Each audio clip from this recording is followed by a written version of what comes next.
Hello guys, स्वागत है आपका कंटेंट मॉन्स्टर्स के एक और एपिसोड में। और आज के इस एपिसोड में हम रिव्यू कर रहे हैं क्रिमिनल जस्टिस अधूरा सच का। टेक्निकली ये सीजन 3 है इस शो का। माधव मिश्रा दिवाली का रॉकेट है, ये उड़ के कहीं भी घुस जाए।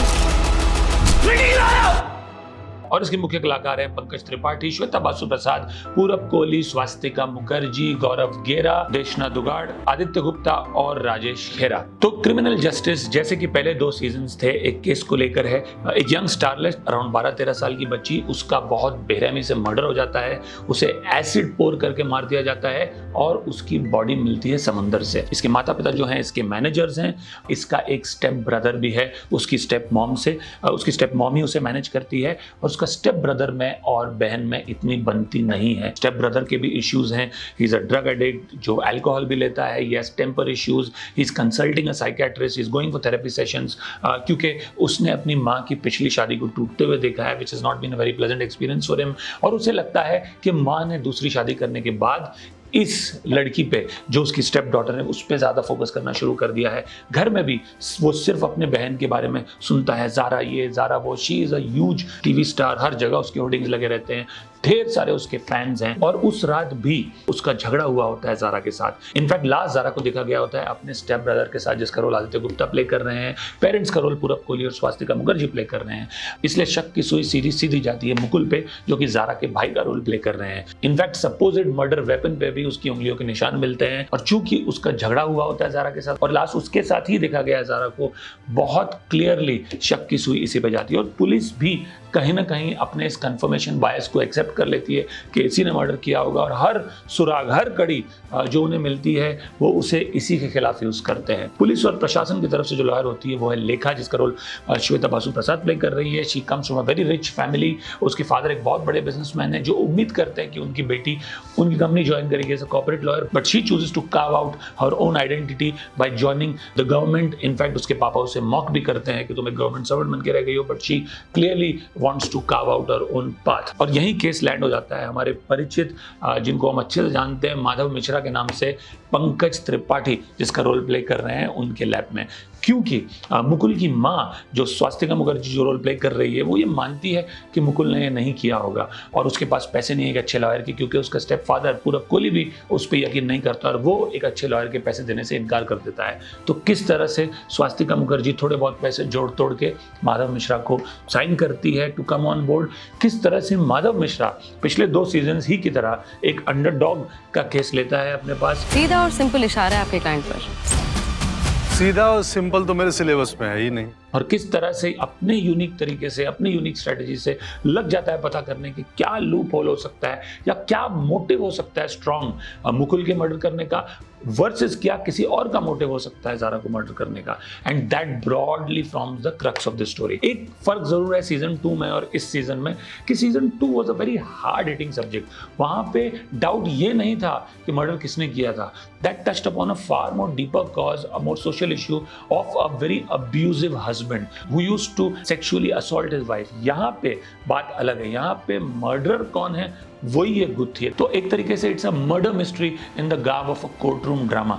एक तरीके से ये माधव मिश्रा का सबसे डिफिकल्ट केस भी है, क्योंकि पिछले 2 सीजन्स में भी केस उतना डिफिकल्ट नहीं था जितना कि ये था। ये सबसे डिफिकल्ट केस है। And only after the 5th and the 6th episode do you finally get a sense कि हाँ, अब माधव मिश्रा को इस केस की पकड़ आ चुकी है और शायद अब वो ये केस जीत जाएंगे। How he ends up solving this puzzle, how he ends up putting the pieces of this entire puzzle together, and finally who is the murderer, क्या निकल के बाहर आता है, broadly forms the crux of the story. In terms of story line और plot line, जैसा कि मैंने कहा, थोड़ी सी थिन हो सकती है, ये उतनी हार्ड हिटिंग नहीं है जितनी कि सीजन 2 था, but in terms of capturing the audience attention and from a perspective of keeping them glued to the screen non-stop for a period of 8 episodes, without a doubt this season also shines as effectively as the first 2 did.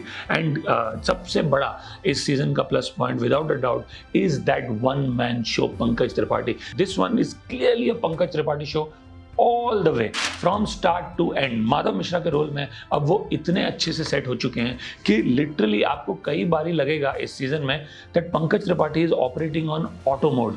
He is not even doing much. जिस तरह से वो अपने interviews में पेश आते हैं journalist के साथ, जिस तरह से कई इंटरव्यूज में भी वो बड़ी डीप सी बात बोल जाते हैं, वहां पे भी उसी तरह से, उसी सहजता से, उतने ही नेचुरल लगते हैं पूरी सीरीज में जब वो कोई भी बात कर रहे हैं। लेकिन मैं तो ये कहूंगा कि पंकज त्रिपाठी का जो ऑटो मोड परफॉर्मेंस भी है ना, वो हमारे कई नामी गिरामी सुपरस्टार से 50 गुना बेटर एक्टिंग तो अपने ऑटो मोड में कर लेते हैं। So that's why you just fall in love with that character. And Pankaj Tripathi himself, इस सीरीज में एक डायलॉग है जो उनकी पत्नी उसे कहती है कि आप इतनी सहजता से बात करते हैं कि कोई भी अपना दिल खोल के आपसे बात कर लेता है। In fact that is quite reflective of Pankaj Tripathi as a person also. उनकी परफॉर्मेंस में जो सहजता है, उनकी ओवरऑल पर्सनैलिटी में जो सहजता है, और इस किरदार में, माधव मिश्रा के किरदार में भी जो सहजता है, audiences open up their arms and their hearts to Madhav Mishra's character and to Pankaj Tripathi the actor. So without a doubt the biggest strength of this show. दूसरी चीज, आप भी as an audience right till the very end guess करते हैं कि कौन हो सकता है। एक समय ये भी लगता है कि कहीं उसके पिता ही तो नहीं थे, कहीं उसकी स्टेप मॉम तो नहीं थी, कहीं वो स्पॉट बॉय मोती तो नहीं था जिसके बारे में जिक्र होता रहता है throughout the series. But finally you're also taken by surprise जब आपको पता चलता है कि कौन जो है मर्डर था या किलर था। So that element of suspense remains right till the very end. तीसरा, आई थिंक सपोर्ट कास्ट बहुत स्ट्रांग है। Aditya Gupta in the role of Mukul, Swastika Mukherjee, Purab Kohli, गौरव गेरा, सभी ने बहुत बढ़िया काम किया है। श्वेता बासु प्रसाद इज वेरी कॉम्पिटेंट, दो आई फील कि उनका रोल थोड़ा ज्यादा मीटी हो सकता था, but as someone who is coming from a privileged background to balance out that background with someone wanting to carve out her own niche and yet seem like that person who does have privilege, उन्होंने ये balancing act बहुत अच्छा किया है।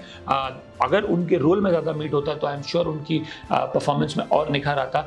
लेकिन having said all of that, the performances by the principal cast are very good. Kalyani Mule carries on from the previous season, she is also very good, though again उनका किरदार यहाँ पे उतना स्ट्रांग नहीं है जितना कि सीजन 2 में था। और चौथी चीज़, आई थिंक बहुत सारे टॉपिक्स को ये सीरीज टच अपॉन करती है। It's about, to some extent, it's about how parents instead of using the talent of their children, are they abusing that talent, are they making them work harder, are they parasites of their own children's talent, especially those children who are there in showbiz। तो इस बात पे कहीं ना कहीं touch upon करती है। What happens to children who come from broken families, who've seen their parents fighting and then getting divorced, उस एस्पेक्ट पे ये सीरीज बात करती है। और the prevalent culture of consuming tobacco, alcohol, drugs, जो कि इतना प्रेवलेंट है यंगस्टर्स में और इतनी कम उम्र में उन्होंने यूज़ करना शुरू कर दिया है और इतनी आसानी से उनको एक्सेस होता है ड्रग्स का, इस एस्पेक्ट पे टच अपॉन करती है। About how social media trolling can be so cruel and more so for kids and even by kids, even kids can be very cruel when they are trolling on social media,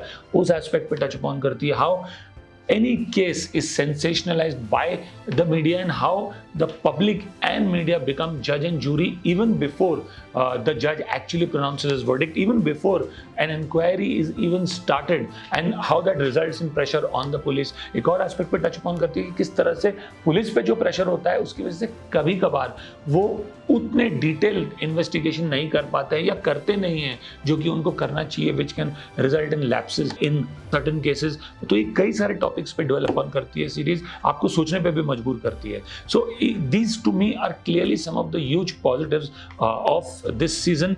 But maybe like I said earlier is a negative one is that उतनी hard hitting नहीं है। Like I said, this is more a murder mystery in the garb of a courtroom drama।